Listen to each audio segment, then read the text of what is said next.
11월 1일 우리 초하루 기도의 말씀입니다. 이사야 1장 16절에서 20절을 함께 합독합니다. 시작.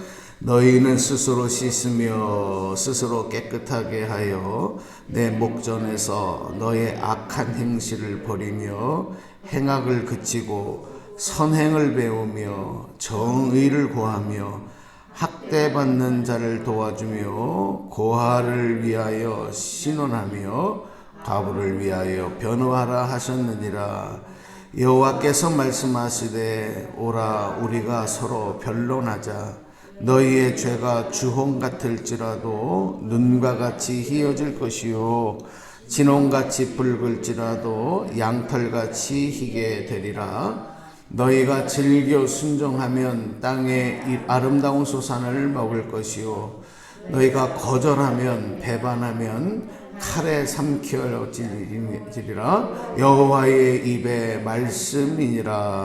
아멘. 18절 말씀 암송 말씀입니다. 자, 한 번 더 읽겠습니다. 시작. 여호와께서 말씀하시되 오라 우리가 서로 변론하자. 눈과 같이 희어질 것이요 진홍같이 붉을지라도 양털같이 희게 되리라. 아멘. 네. 이스라엘의 역사를 보면 또 그들이 살아왔던 삶 속에서 특별히 그들이 선택받은 민족으로서 하나님과의 관계 속에 이루어지는 일들, 그것이 곧 그들에게는 국가적인 역사였고 사회적인 역사였으며 또 가문의 흥망성쇠를 결정하는 일이 되었습니다. 하나님께서 이스라엘 백성들에게 원하시는 모습은 하나님의 택한 백성 민족으로서 이 땅에서 거룩한 하나님의 백성, 그러니까 이 땅에서 거룩한 하나님의 백성이 된다는 것은 무엇을 의미하냐면 하나님 앞에 예배하는 공동체가 되는 거예요. 그래서 이스라엘이라는 나라가 이루어지기까지 아브라함의 자손을 한 나라를 나라로 만들어서 사용하시고 하나님의 많은 구원의 역사를 베푸신 과정을 보면 결국은 그들로 하여금 하나님은 하나님 앞에 예배하는 거룩한 공동체로서의 삶을 살아가라. 그런 의미가 담겨 있습니다. 그 역사가 언제부터 시작이 되냐 하면 이제 출애굽의 역사서부터 시작이 되거든요. 기회가 있을 때 한번 그 내용을 자세히 말씀을 드리겠는데 이 출애굽의 역사를 통해서 하나님께서는 야곱의 자손들이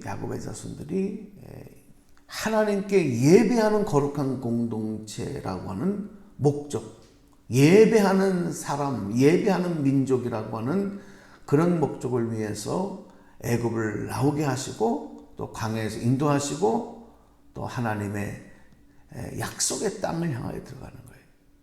여호수아서 말씀을 지난주에 라합에 대한 이야기를 주일날 설교하면서 왜 하나님께서 여호수아에게 여리고를 통과해서 가나안에 들어갈 때 모든 가나안 족속들 생명 있는 것들은 다 죽여라. 하나님 왜 이렇게 무지막지한 명령을 내리셨을까? 우리가 이렇게 생각을 하지만 이 포인트를 놓치시면 이런 오해가 자꾸 나오는 거예요. 왜 하나님은 모든 그 아까운 생명들을 다 죽이라고 하셨나? 그러니까 이해하지 못하는 사람들은 불순종해요.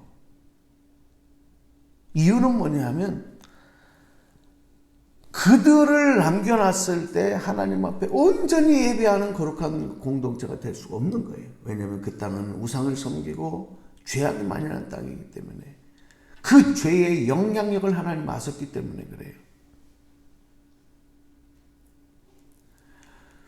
결국 이스라엘이라고 하는 나라의 타락은, 그리고 각 백성들의 타락은 어디서부터 왔느냐 하면 이 죄의 오염으로부터 오는 거예요. 그 뿌리는 아담에게 있지만 그것이 개인에서부터 사회로 번져갔을 때 한 사람 한 사람 개인의 노력으로 그 죄악의 울타리에서 벗어난다는 것은 너무너무 어려운 겁니다. 그래서 성경 보면 물론 개인의 죄에 대한 질책도 하시고 또 경고도 하시고 심판도 하시지만 대부분 보면 그 사회, 그 문화적인 이런 집단적인 죄악들 이런 거를 많이 말씀을 하셔요. 자, 이걸 오늘 우리들의 삶에 적용을 해보면 내가 아무리 거룩하고 하나님의 자녀로서 말씀대로 순종하며 예배하며 이 땅에서 천국 백성으로 살아가려고 해도 이 땅의 사회와 이 땅의 모든 이 시스템과 또 문화와 살아가는 모습들이 죄로 오염되고 나면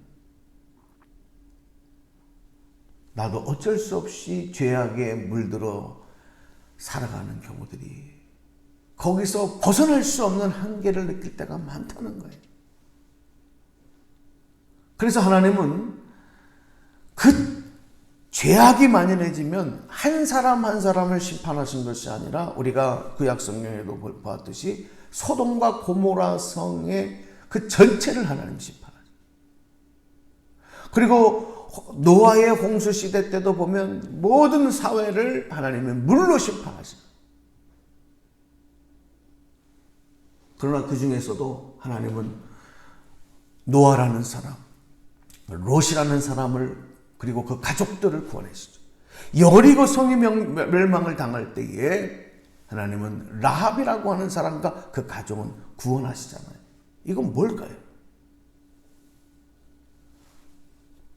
하나님은 구원의 역사를 펼쳐가시되 더러운 죄악은 용납하시지 않는다는 거예요.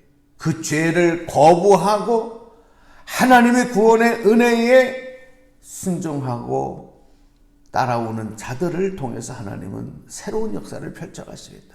죄의 역사가 아닌 구원의 역사를 이루어 가신다는 것을 우리에게 보여주고 계신 것입니다. 자, 오늘 이사야서 말씀에 보면 이사야 선지자는 이스라엘의 죄악을 고발하면서 하나님이 임하실 심판을 경고합니다. 이것은 이스라엘에 대한 심판이면서 동시에 개인의 그 백성들을 향한 경고입니다. 그러나 그들이 듣지 않아요. 깨닫지 못해요. 오늘날 이 땅에 많은 사람들이 마지막 때에 하나님이 임하실 심판에 대한 말씀을 아무리 외쳐도 아무리 경고해도 귀를 닫아 걸고 듣지 않고 움직이지 않는 것과 똑같습니다. 설마 요한계시록의 말씀들이 선포되어지고 마지막 때에 임할 징조들이 눈앞에 펼쳐져도 이건 아닐 거야. 전혀 믿어보죠. 마치 애굽의 바로처럼 10가지 재앙이 임하에도 마지막 재앙에 더 이상 어찌할 수 없는 상황이 이르기까지는 더 마음이 강팍해지는 모습들. 이게 오늘날 우리 현대인들이 살아가는 모습이 아닌가. 오늘 하나님께서는 이사야 선지자를 통해서 16절에 보면 너희는 스스로 씻으며 스스로 깨끗하여 내 목전에서 너의 악한 행실을 버리며 행악을 그치고 그랬어요. 내 목전에서는 뭡니까? 내 눈앞에서, 내가 보는 앞에서 회개하라는 거예요. 회개하라는 거예요. 그들이 회개하지 않았을 때 여러분 이스라엘은 멸망을 당했습니다. 70년 동안 포로로 끌려가 노예살이를 해야 됐습니다.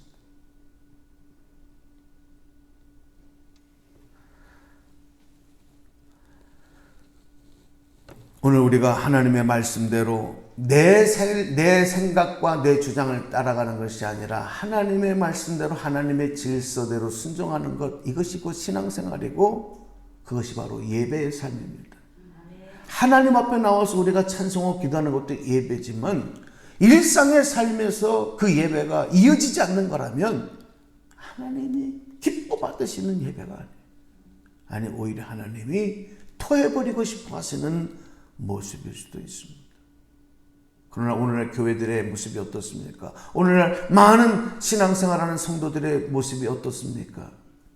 예배의 모습과 일상의 삶이 연결되지 못합니다.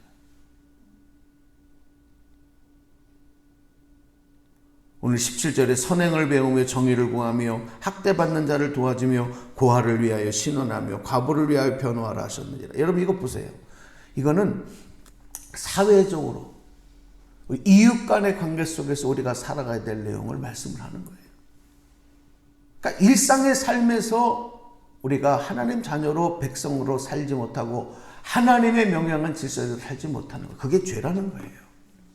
무슨 도둑질을 하고 끔찍한 법적인 제재를 받아야 되는 것만이 죄가 아니라 하나님의 명령과 하나님 질서대로 순종하지 못하며 내 마음대로 내 욕정대로 내 욕심대로 살아가는 것. 물론 세상의 법에는 저촉되지 않을 수 있지만 하나님 앞에서는 목전에서 죄를 행하는 것과 똑같습니다. 그래서 오늘 18절 말씀에서 여호와께서 말씀하시되 뭐라 그랬어요? 오라 우리가 서로 변론하자. 우리가 서로 변론하자. 이거는 뭐냐면 하나님과 너희들 서로 너희들과 논쟁하자는 얘기가 아닙니다. 변론하자. 그러니까 그렇게 우리가 잘못 이해할 수도 있지만 이것은 뭐냐? 하나님과 백성 사이의 오해를 조정하자는 거예요. 하나님과 백성 사이의 오해가 뭐예요? 하나님의 뜻을 잘못 알고 있는 거예요. 잘못 살아가는 거예요. 그것을 조정하는 건 뭐냐? 하나님께서 우리에게 맞춰주시는 게 아니에요. 우리가 하나님께로 돌아가는 거예요. 할렐루야. 그게 회개입니다. 그것이 죄사함을 받는 길입니다. 그래서 너희의 죄가 주홍 같을지라도 눈과 같이 희어질 거고 진홍같이 붉을지라도 양털같이 희어지리라. 할렐루야. 깨끗이 씻깁니다.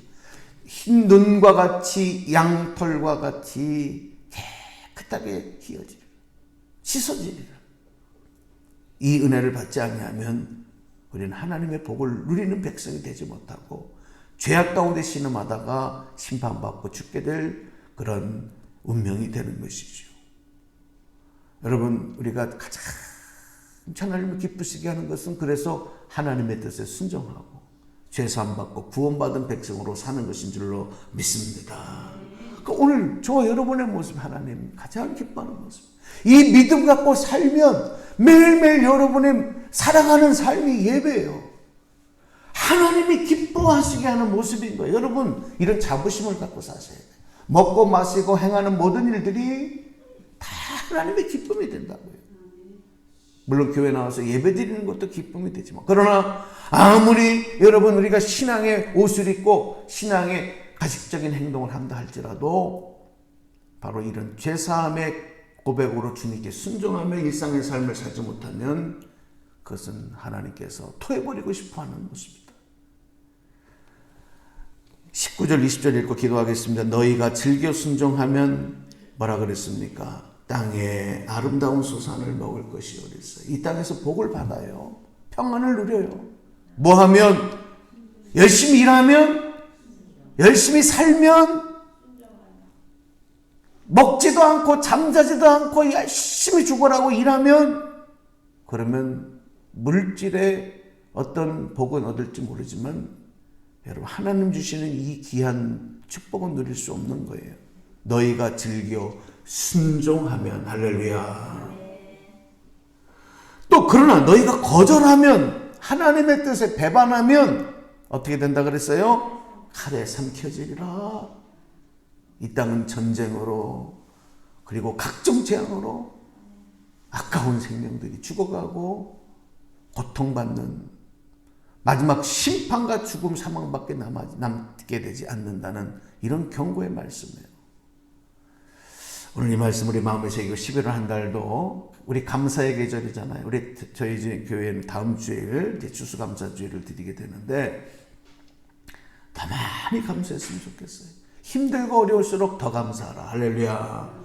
더 감사할 것을 찾고 그리고 하나님 뜻에 순종하며 풍성한 열매를 맺는 복된 삶, 그리고 회개하고 잘못해야 될 사회적인 잘못된 악들, 문화적인 악들, 정말 이 얘기하면 할 얘기가 많죠. 두고두고 말씀을 좀 드리겠습니다. 문화의 죄들, 우리 사랑하는 다음 세대들의 영혼을 다 오염시키고 죽게 만드는 이런 문화적인 폐악들, 우리가 여기서 뛰쳐나와야 합니다. 거룩한 하나님의 말씀에 순종하며 주 뜻 가운데 행하는, 그리고 예배하는 우리의 삶, 우리의 일상의 삶으로 이어지는 순종의 태도들이 오늘 풍성한 하나님의 은혜를 누리는 귀한 역사, 11월 한 달 그 복을 누리시기를 주님의 이름으로 간절히 축원합니다. 축원합니다. 기도하겠습니다.